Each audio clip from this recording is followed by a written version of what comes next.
মানবতাবিরোধী অপরাধের দণ্ড থেকে আপিল বিভাগের রায় খালাস পেয়ে মুক্ত হলেন জামায়াত নেতা আজহারুল ইসলাম। সকালে বাংলাদেশ মেডিকেল বিশ্ববিদ্যালয় থেকে মুক্তি পান তিনি।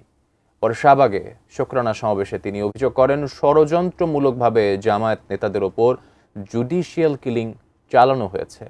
স্বপন আহমেদের রিপোর্ট। আইনি প্রক্রিয়া শেষে বুধবার সকাল 9:15টায় রাজধানীর বাংলাদেশ মেডিকেল বিশ্ববিদ্যালয় হাসপাতাল থেকে মুক্ত হন মানবতা বিরোধী অপরাধে মৃত্যুদণ্ড থেকে খালাস পাওয়া জামায়াত নেতা এটিএম আজহারুল ইসলাম। এ সময় তাকে সংবর্ধনা জানান দলটির আমির ডাক্তার শফিকুর রহমান। তার মুক্তি উপলক্ষে সকাল থেকে হাসপাতালটির সামনে ছিল নেতাকর্মীদের ভিড়।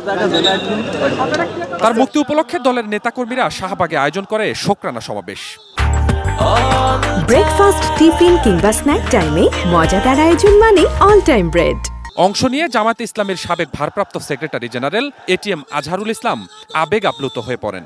ন্যায় বিচারের জন্য ধন্যবাদ জানান আদালত সহ জুলাই বিপ্লবের অংশীজনদের। যাদের কারণে আজকে মুক্ত হওয়ার সুযোগ পেয়েছি, সেই ৩৬শে জুলাই অর্থাৎ ৫ই আগস্টের মহা বিপ্লবী নায়কদের জন্য আমি ধন্যবাদ জানাতে চাই।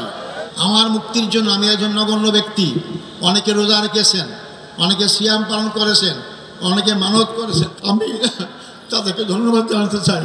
তিনি দাবি করেন, ষড়যন্ত্রমূলকভাবে মানবতা বিরোধী অপরাধের নামে জুডিশিয়ারি কিলিং ঘটানো হয়েছে। কিলিং এর সাথে জড়িতদের আইনের আওতায় আনারও দাবি জানান জামায়াতের নেতা।